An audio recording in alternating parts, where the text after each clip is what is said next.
Saya mendorong seluruh jajaran KLHK untuk mampu berkomitmen mengimplementasikan PUG melalui rencana, kebijakan, program, dan kegiatan yang adil dan setara, serta melakukan inovasi yang dapat mendorong percepatan PUG bidang lingkungan hidup dan kehutanan.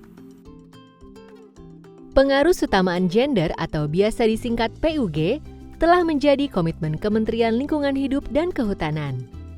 Dalam video ini, kita akan membahas peran KLHK dalam memastikan PUG pada sektor LHK. Tujuan utama PUG adalah memastikan kebutuhan yang berbeda antara perempuan dan laki-laki dapat terakomodasi dalam sebuah kebijakan yang dapat diimplementasikan dalam kehidupan sehari-hari, sehingga diperoleh kesetaraan akses, partisipasi, kontrol, dan manfaat terhadap pelaksanaan pembangunan.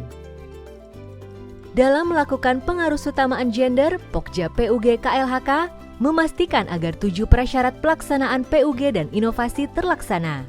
Ketujuh poin tersebut adalah 1. Komitmen.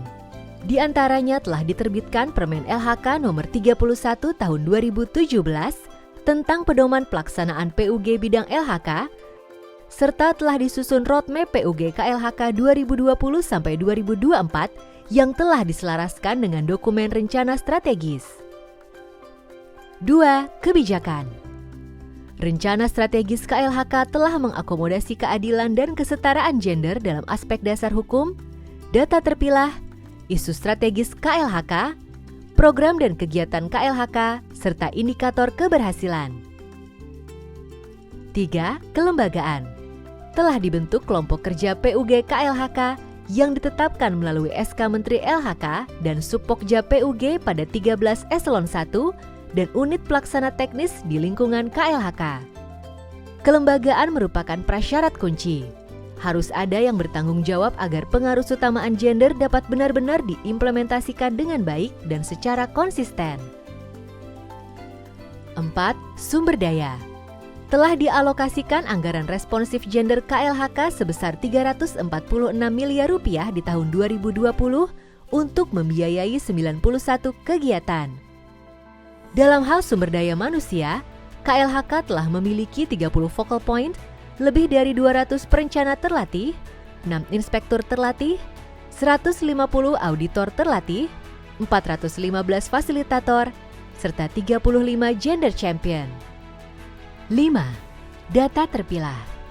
Sudah dilakukan pendataan di mana dari total pegawai KLHK sebanyak 15.875 orang, 70% adalah laki-laki dan 30% perempuan.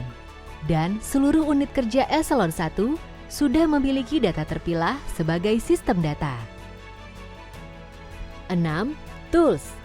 Telah diterbitkan panduan pelaksanaan PUG di KLHK, antara lain pedoman penyusunan data terpilah, pedoman monitoring dan evaluasi anggaran responsif gender, serta pedoman audit gender, dan KLHK juga telah memiliki situs pug.menlhk.go.id serta beberapa akun sosial media untuk berbagai mengenai implementasi pengarus utamaan gender.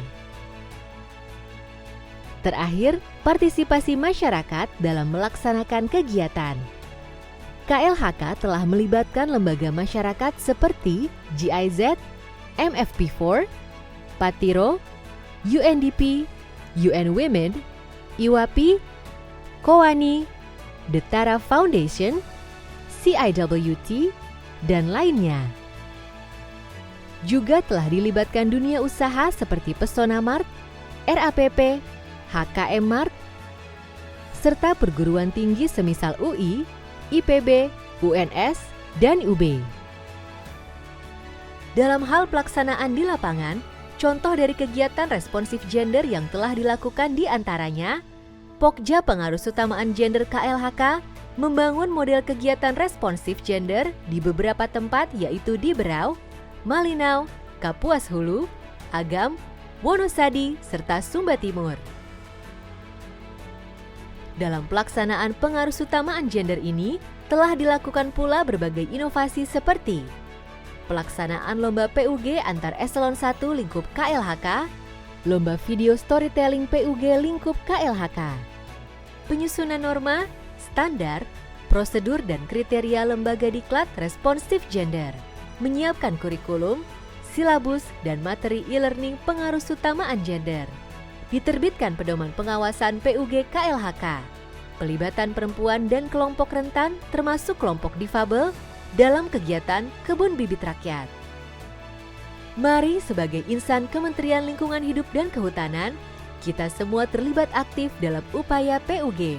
Kita harus memastikan tidak ada lagi kesenjangan akses, partisipasi, kontrol, serta manfaat pembangunan, khususnya pada sektor lingkungan hidup dan kehutanan.